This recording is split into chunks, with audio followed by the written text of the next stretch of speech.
Salam jumpa kembali teman-teman. Kita masih di instructional design, desain pembelajaran.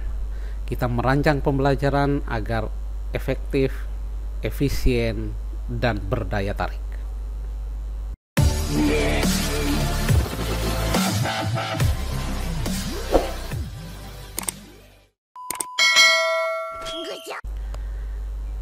Kita masuk ke sesi yang kedua pembelajaran kita tentang desain pembelajaran, yaitu model-model instructional design atau model-model desain pembelajaran. Sebelum kita melihat tentang model-model pembelajaran, saya mau mengingatkan kembali kita pada sesi kita yang pertama. Itu menurut Robert Murray Bebrens, menurut Dick and Carey, mereka mengatakan bahwa pembelajaran adalah sebuah sistem.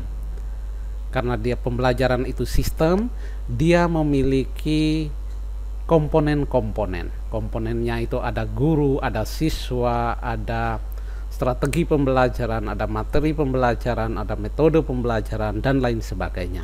Sebagai sebuah sistem, komponen-komponen ini semuanya harus berjalan sesuai fungsinya dan mengikuti prosedur yang ada supaya tujuan pembelajaran yang diharapkan itu bisa tercapai. Nah, dari konsep pembelajaran sebagai sebuah sistem inilah kita kemudian masuk pada model-model desain pembelajaran. Semua model desain pembelajaran modern itu dia mengikuti paradigma ini. Paradigma yang biasa dikenal dengan paradigma IPO. IPO itu singkatan dari input, process, output. Mereka mengatakan bahwa pembelajaran itu terdiri dari 3 bagian. Bagian pertama itu input masuk. Di bagian input itu di sana ada kondisinya, informasi, data, environment, lingkungan. Ini adalah situasi awal inputnya. Lalu input situasi awal ini kemudian diproses melalui metode pembelajarannya, aktivitas-aktivitas pembelajaran, prosedur, lalu pengembangannya. Diharapkan bahwa input yang sudah diproses ini kemudian mencapai hasilnya. Hasil itu berupa outcome, berupa produk, dia berupa ide-ide, gagasan, semuanya itu. Nah, para desain pembelajaran modern itu mengembangkan modelnya itu berdasarkan paradigma ini. Sebelum kita masuk ke model-model pembelajaran, secara sangat sekilas kita lihat sejarah singkat desain pembelajaran.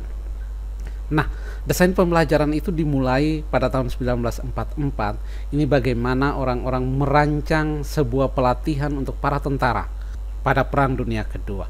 Kemudian B.F. Skinner itu memperkenalkan kepada kita program pembelajaran itu pada tahun 54. Lalu tahun 56 itu Benjamin Bloom itu memperkenalkan taksonomi.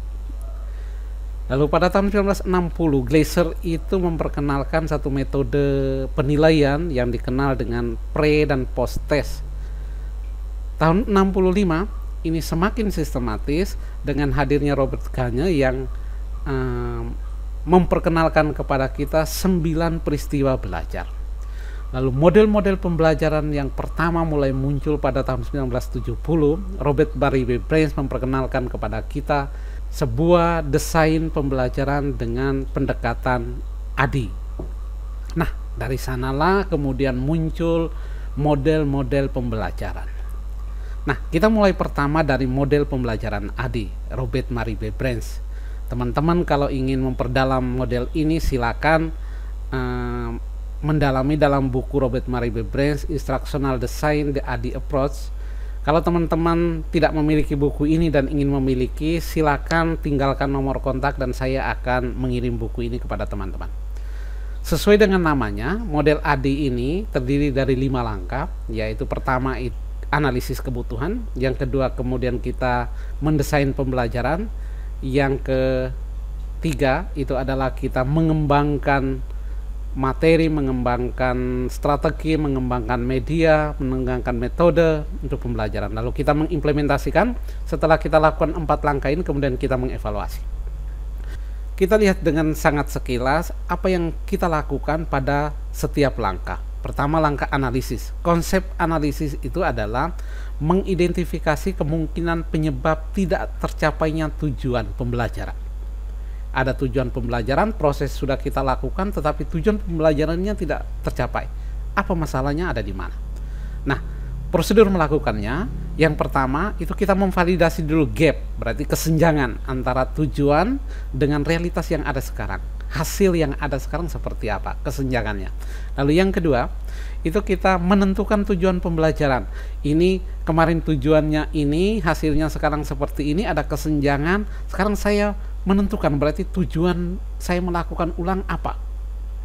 Sudah itu yang ketiga, kita mengkonfirmasi motivasi audiens, motivasi anak kita untuk belajar ada atau tidak. Yang keempat itu kita mengidentifikasi sumber yang diperlukan. Yang kelima itu kita menentukan sistem penyampaian yang potensial. Yang keenam kita membuat rancangan manajemen proyeknya. Yang kedua, desain. Konsep desain itu adalah memverifikasi tujuan yang diinginkan dan metode tes yang cepat. Kita perhatikan, yang kita lakukan di desain itu adalah memverifikasi tujuan yang diinginkan dan metode tes yang tepat. Prosedurnya, satu, kita mendata kegiatan kita yang nanti apa saja. Yang kedua, membuat tujuan pembelajaran. Yang ketujuh, membuat strategi tes.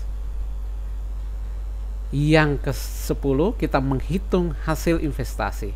Saya melakukan ini, timbal baliknya untuk saya nanti seperti apa. Oke, sekarang konsep pengembangan itu adalah membuat dan memvalidasi sumber belajar. Membuat dan memvalidasi sumber belajar.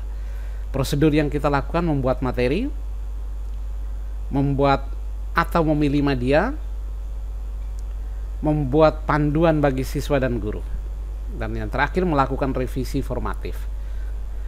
Sudah itu membuat panduan tes. Lalu implementasi, diimplementasi konsepnya itu adalah kita mempersiapkan lingkungan dan daya tarik belajar bagi pembelajar. Yang akan kita lakukan, satu, mempersiapkan guru yang akan mengajar, mempersiapkan pembelajar atau siswa atau siapapun yang mau belajar. Lalu dievaluasi, itu kita menilai kualitas produk hasil pembelajaran sebelum dan sesudah diimplementasikan. Saya ulang, kita menilai kualitas produk, kualitas rancangan kita, dan proses pembelajaran sebelum dan sesudah diimplementasikan. Yang kita lakukan adalah pertama menentukan kriteria evaluasi, lalu kita memilih instrumen evaluasi, lalu kita membuat evaluasi. Kurang lebih ini adalah proses yang kita lakukan dalam mendesain pembelajaran menggunakan pendekatan AD. Kita masuk ke pendekatan yang kedua, itu adalah model instructional design dari Charles M. Regelut. Nah, kita perhatikan bagannya Regelut ini. Dia membagi instructional design teori itu ada dua, situasi dan metode. Lalu di situasi dia bagi menjadi dua, itu adalah hasil yang diharapkan dengan kondisi pembelajaran seperti apa. Di hasil yang diharapkan itu efektif, efisien, lalu berdaya tarik. Lalu instructional conditionnya itu adalah pembelajaran, pembelajar, lingkungan belajar, lalu gagasannya seperti apa, pengembangan gagasan. Dari bagannya Regelut ini sebenarnya ada 3 variabel dalam instructional design Regelut, yaitu yang pertama itu adalah instructional condition, kondisi pembelajaran. Yang kedua itu adalah hasil yang diharapkan, dan yang ketiga itu adalah metode. Ini adalah 3 variabel dalam teori desain pembelajaran Regelut. Nah, untuk menggambarkan ini supaya lebih jelas, kita lihat ini. Nah, misalnya ini adalah instructional kondisinya, kondisi pembelajarannya. Di learning ini kita lihat tujuan pembelajarannya seperti apa, karakteristik materinya seperti apa. Lalu learner ini pembelajarnya, ini pengetahuan awal anak seperti apa, karakteristik anak seperti apa. Lalu learning environment-nya, ini lingkungan belajarnya, berarti konteks di sekitar anak, sarana prasarana, dukungan, dan lain sebagainya. Lalu gagasan, pengembangan gagasannya seperti apa. Variabel pertama. Variabel kedua, hasil yang diharapkan. Hasil yang diharapkan ada 3, effectiveness, efisiensi, dan daya tarik. Nah, coba kita lihat. Hasil yang diharapkan menurut Regelut ini bukan tujuan pembelajaran. dia membedakan antara tujuan pembelajaran dan hasil yang diharapkan. Dua hal yang sangat berbeda. Tetapi Ray Geluth menekankan bahwa kalau pembelajaran kita itu bagaimana caranya kita rancang supaya dia efektif, itu berarti akan membawa kita kepada tujuannya itu bisa kita capai. Efisiensi itu berhubungan dengan waktu, berdaya tarik ini berhubungan dengan setelah belajar anak itu pengen belajar lagi. Nah, daya tarik appeal yang maksudkan oleh Ray Geluth ini sangat berbeda, jauh dari sekedar anak bersuka cita, anak tertawa-tawa dan lain sebagainya. Bukan itu yang dimaksudkan oleh Ray Geluth. Tetapi yang dimaksudkan oleh Ray Geluth adalah anak setelah belajar hari ini, dia kemudian tertarik, lalu dia kemudian mendalami materi itu sendiri lagi. Itu yang dimaksudkan oleh Ray Geluth.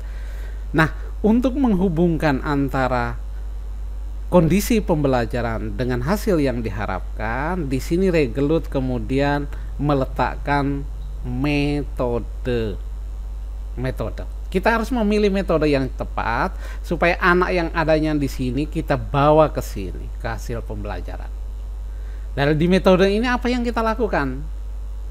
Kita harus buat strategi makro dan mikronya. Ini berarti sistem pengorganisasian materi secara umum keseluruhan dan khusus pembelajaran kali itu. Kita harus organisasikan dengan baik.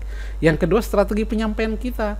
Lalu kita mengelolanya seperti apa? Dengan metode pemilihan yang cocok inilah kemudian kita bisa membawa kondisi pembelajaran seperti ini, semuanya bisa mencapai hasil yang diharapkan. Kurang lebih seperti ini gagasan dari Charles M. Ray Geluth tentang desain pembelajaran. Kita masuk ke model yang ketiga, itu adalah model Dick and Carey. Model Dick and Carey dari 9 langkah. Langkah pertama yang dia tunjukkan adalah mengidentifikasi tujuan pembelajaran. Kalau teman-teman yang pernah lihat perangkat pembelajaran di era tahun 90-an, 80-an, ini biasa disebut dengan TIU, tujuan instruksional umum. Nah, setelah itu langkah kedua dan ketiga ini Dick and Carey meletakkannya itu sejajar. Yang pertama, melakukan analisis pembelajaran, analisis tujuan pembelajaran maksudnya. Dalam konteks kita sekarang, menganalisis kompetensi dasarnya. Sudah itu, langkah berikutnya itu adalah kita menganalisis pembelajarnya dan konteksnya. Pembelajarnya itu adalah berarti boleh terjadi adalah siswa, kalau itu pelatihan itu berarti adalah peserta pelatihan, kursus berarti anak-anak yang kursus di sana. Kita pelajari dulu mereka, lalu konteks di sekitar mereka.